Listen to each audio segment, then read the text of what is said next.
Chapter 1. The Earliest History. A history of the six duchies is of necessity a history of its ruling family, the Farseers. A complete telling would reach back beyond the founding of the first duchy, and if such names were remembered, would tell us of out-islanders raiding from the sea, visiting as pirates a shore more temperate and gentler than the icy beaches of the out-islands. But we do not know the names of these earliest forebears. And of the first real king, little more than his name and some extravagant legends remain. Taco, his name was, quite simply, and perhaps with that naming began the tradition that daughters and sons of his lineage would be given names that would shape their lives and beings. Folk beliefs claims that such names were sealed to the newborn babes by magic, and that these royal offspring were incapable of betraying the virtues whose names they bore. Passed through fire and plunged through salt water, and offered to the winds of the air, thus were names sealed to these chosen children. So we are told. A pretty fancy, and perhaps once there was such a ritual, but history shows us this was not always sufficient to bind a child to the virtue that named it. My pen falters, then falls from my nubbly grip, leaving a worm's trail of ink across Fedron's paper. I have spoiled another leaf of the fine stuff, in what I suspect is a futile endeavour. I wonder if I can write this history, or if on every page there will be some sneaking show of a bitterness I thought long dead. I think myself cured of all spite, but when I touch pen to paper, the hurt of a boy bleeds out with the sea-spawned ink, until I suspect each carefully formed black letter scabs over some ancient scarlet wound. Both Fedron and Patience were so filled with enthusiasm whenever a written account of the six duchies was discussed that I persuaded myself the writing of it was a worthwhile effort. I convinced myself that the exercise would turn my thoughts aside from my pain and help the time to pass. But each historical event I consider only awakens my own personal shades of loneliness and loss. I fear I will have set this work aside entirely, or else give in to reconsidering all that has shaped what I have become. And so I begin again and again, but always find that I am writing of my own beginnings rather than the beginnings of this land. I do not even know to whom I try to explain myself. My life has been a web of secrets that even now are unsafe to share. Shall I set them all down on fine paper, only to create from them flame and ash? Perhaps. My memories reach back to when I was 6 years old. Before that, there is nothing. Only a blank gulf to no exercise of my mind has ever been able to pierce.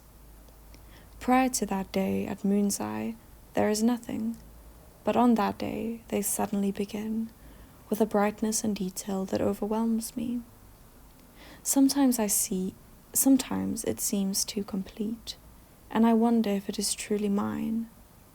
Am I recalling it from my own mind, or from dozens of retellings by legions of kitchen maids, and ranks of scullions and herds of stable boys, as they explained my presence to each other? Perhaps I have heard the story so many times, from so many sources, that I now recall it as an actual memory of my own. Is it the detail result of a 6-year-old's open absorption of all that goes on around him? Or could the completeness of the memory be the bright overlay of the skill, and later the drugs a man takes to control his addiction to it, the drugs that bring on pains and cravings of their own? The last is most possible, Perhaps it is even probable. One hopes it is not the case. The remembrance is almost physical. The chill greyness of the fading day, the remorseless rain that soaked me, the icy cobbles of the strange town streets, even the calloused roughness of the huge hand that gripped my small one. Sometimes I wonder about that grip. The hand was hard and rough, trapping mine within it, and yet it was warm and not unkind as it held mine, only firm. It did not let me slip on the icy streets, but it did not let me escape my fate either. It was as implacable as the freezing grey rain that glazed the trampled snow and ice of the gravel pathway outside the huge wooden doors of the fortified building that stood like a fortress within the town itself. The doors were tall, not just to a 6-year-old boy, but tall enough to admit giants, to dwarf even the rangy old man who towered over me. And they looked strange to me, although I cannot summon up what type of door or dwelling would have looked familiar. Only that these, carved and bound with black iron hinges, decorated with a buck's head and a knocker of gleaming brass, were beyond my experience. I recall that slush had soaked through my clothes, so that my feet and legs were cold and wet. And yet again I cannot recall that I had walked far through winter's last curses, nor that I had been carried. No, it all starts there, right outside the doors of the strong house, with my small hand trapped inside the tall man's. Almost it is like a puppet's show beginning. Yes, I can see it thus. The curtains parted, and there we stood before that great door. The old man lifted the brass knocker and banged it down once, twice, thrice, on the plate that resounded to his pounding. And then from off stage a voice sounded, not from within the doors, but from behind us, back the way we had come. "Father, please," the woman's voice begged. I turned to look at her, but it had begun to snow again, a lacy veil that clung to eyelashes and coat sleeves. I can't recall that I saw anyone. Certainly I did not struggle to break free of the old man's grip on my hand, nor did I call out, "Mother, mother!" Instead I stood, as spectator, and heard the sound of boots within the keep, and the unfastening of the door hasp within. One last time she called. I can still hear her words perfectly, the desperation in a voice that now would sound young to my ears. "Father, please, I beg you." A tremor shook the hand that gripped mine, but whether of anger or some other emotion I shall never know. As swift as a black crow seizes a bit of dropped bread, the old man stooped and snatched up a frozen chunk of dirty ice. Wordlessly he flung it, with great force and fury, and I cowered where I stood. I do not recall a cry, nor the sound of struck flesh. What I do remember is how the doors swung outward, so that the old man had to step hastily back, dragging me with him. And there is this. The man who opened the door was no house servant, as I might imagine, as if I had only heard the story. No, memories show me a man-at-arms, a warrior, gone a bit too grey and with a belly more of hard suit than muscle, but not some mannered house servant. He looked both the old man and me up and down with a soldier's practised suspicion, and then stood there silently, waiting for us to state our business. I think it rattled the old man a bit, and stimulated him, not to fear, but to anger, for he suddenly dropped my hand and instead gripped me by the back of my coat and swung me forward, like a whelp offered to a prospective new owner. "I've brought the boy to you," he said in a rusty voice, and when the house guard continued to stare at him, Without judgment or even curiosity, he elaborated. I fed him at my table for 6 years, and never a word from his father, never a coin, never a visit, though my daughter gives me to understand he knows he fathered a bastard on her. I'll not feed him any longer, nor break my back at a plough to keep clothes on his back. Let him be fed by him what got him. I've enough to tend to on my own, what with my woman getting on in years, and this one's mother to keep and feed, for not a man will have her now, not a man, not with this pup running at her heels. So you take him and give him to his father. And he let go of me so suddenly that I sprawled to the stone doorstep at the guard's feet. I scrabbled to a sitting position, not much hurt that I recall, and looked up to see what would happen next between the two men. The guard looked down at me, lips pursed slightly, not in judgment, but merely considering how to classify me. Who's get? He asked, and his tone was not one of curiosity, but only that of a man who asks for more specific information on a situation in order to report well to a superior. Chivalries, the old man said, and he was already turning his back on me, taking his measured steps down the flag-stoned pathway. Prince Chivalry, he said, not turning back as he added the qualifier. Him what's king in waiting, that's who's got him, so let him do for him, and be glad he managed to father one child, somewhere. For a moment the guard watched the old man walking away. Then he wordlessly stooped to seize me by the collar and dragged me out of the way, so that he could close the door. He let go of me for a brief time. It took him to secure the door. That done, he stood, looking down at me. No real surprise, only a soldier's stoic acceptance of the odder bits of his duty. Up, boy, and walk, he said. So I followed him, down a dim corridor, past rooms spartanly furnished, with windows still shuttered against winter's chill, and finally to another set of closed doors. Mellow wood embellished with carvings. There he paused and straightened his own garments briefly. I remember quite clearly how he went down on one knee to tug my shirt straight and smooth my hair with a rough pat or two.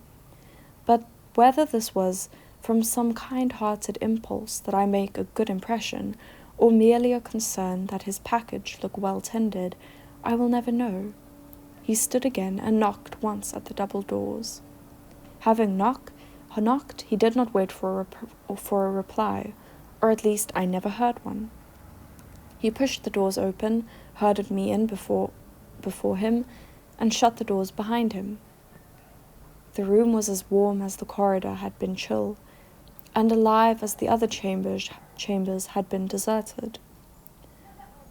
I recall a quantity of furniture in it, rugs and hangings and shelves of tablets and scrolls, overlain with scattering of clutter that any well-used and comfortable chamber takes on.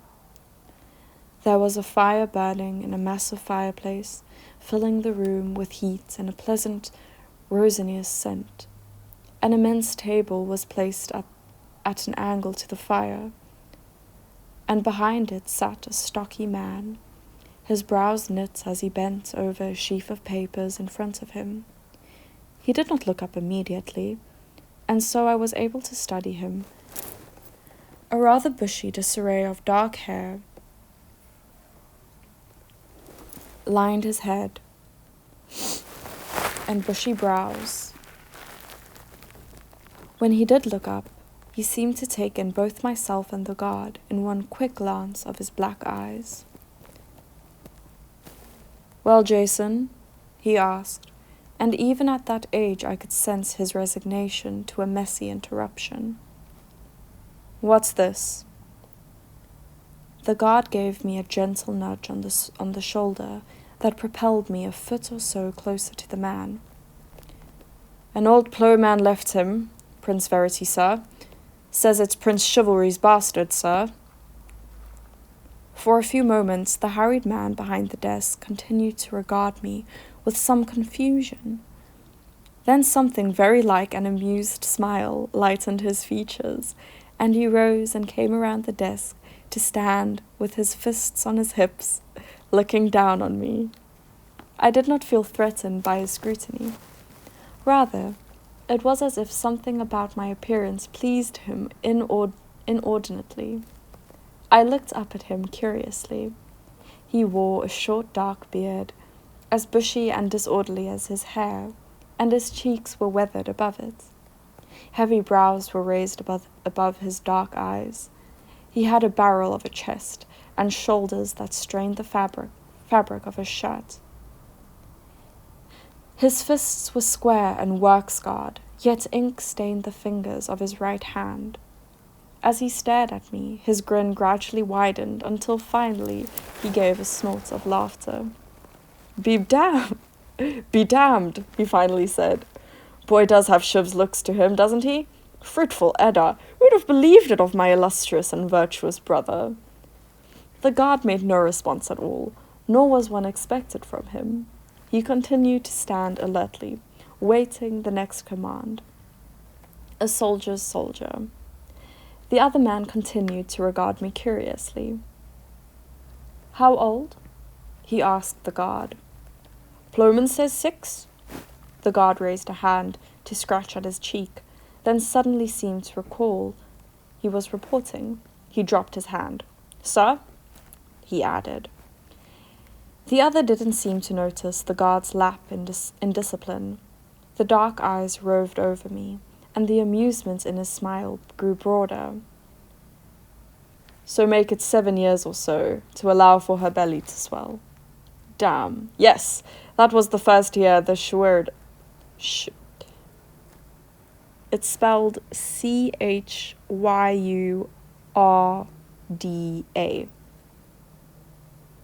Chyurda.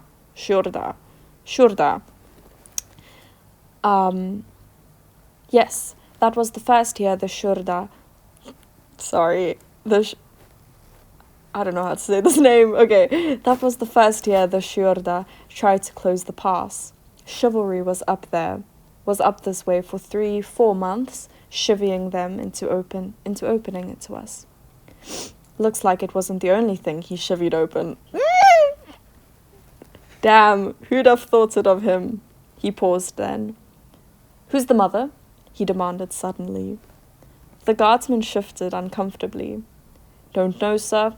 There was only the old ploughman on the doorstep, and all him said that this was Prince Chivalry's bastard, and he wasn't going to feed him nor put clothes on his back no more. Said him what got him could care for him now. The man shrugged, as if the matter were of no great importance. The boy looks well tended. I give it a week, a fortnight at most, before she's whimpering at the kitchen door because she misses her pup. I'll find out then, if not before. Here, boy, what do they call you?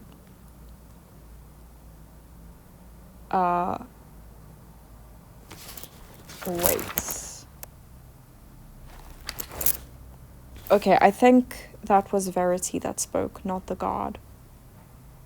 I'm just gonna do the last line in his voice. I don't really have a set voice for him yet, but yeah, okay, anyway. Here, boy, what do they call you?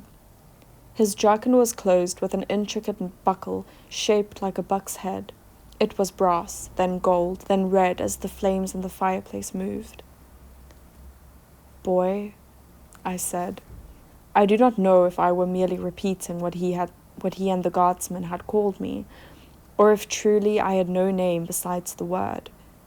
For a moment the man looked surprised,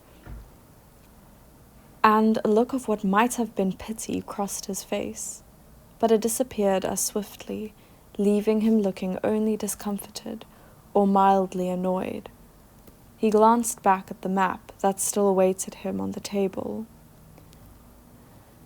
Well, he said into the silence, something's got to be done with him, at least until Shiv gets back.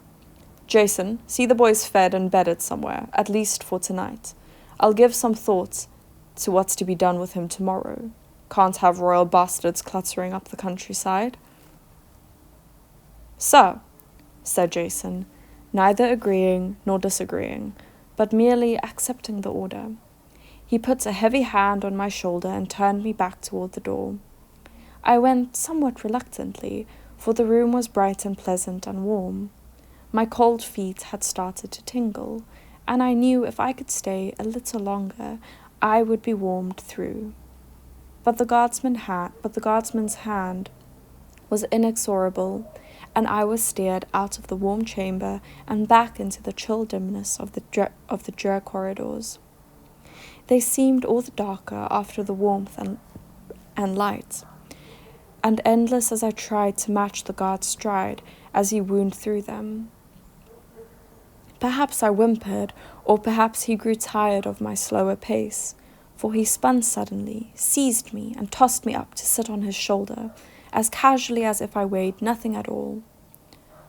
"Soggy little pup, you," he observed without rancour, and then bore me down corridors and around turns and up and down steps finally into the yellow light and space of a large kitchen. There, 6 other guards lounged on benches and ate and drank at a big scarred table before a fire fully twice as large as the one in the study. The room smelled of food and of beer and men's sweat, and wet wool garments, and the smoke of the wood and the drip of grease into flames. Hogs' heads and small casks ranged across the wall, and smoked joints of meat where dark shapes hung from the rafters. The table bore a clutter of food and dishes. A chunk of meat on a spit was swung back from the flames and dripped fat onto the stone hearth. My stomach clutched my ribs suddenly at the rich smell. Jason set me rather firmly on the corner of the table closest to the fire's warmth, jogging the elbow of a man whose face was hidden by a mug. "Here, Berich," Jason said, matter-of-factly. "This pup's for you now." He turned away from me. I watched with interest as he broke a corner as big as his fist off a dark loaf, and then drew his belt knife to take a wedge of cheese off a wheel. He pushed these into my hands, and then stepping to the fire, began sawing a man-sized portion of meat off the joint. I wasted no time in filling my mouth with bread and cheese. Beside me, the man called Berich set down his mug and glared around at Jason. "What's this?" he asked. Wait, he needs a deeper voice. Okay. "What's this?" he asked, sounding very sorry. I actually haven't been recording for like 40 minutes, and in the meantime I've ate this like focaccia, my throat was already quite slimy because I'm like kind of sick, but yeah, it's gonna be a bit more slimy now. But yeah, anyway, okay. "What's this?" he asked, sounding very much like the man in the warm chamber. He had the same unruly blackness to his hair and beard, but his face was angular and narrow. His face had the color of a man much outdoors. His eyes were brown rather than black, and his hands were long-fingered and clever. He smelled of horses and dogs and blood and leathers.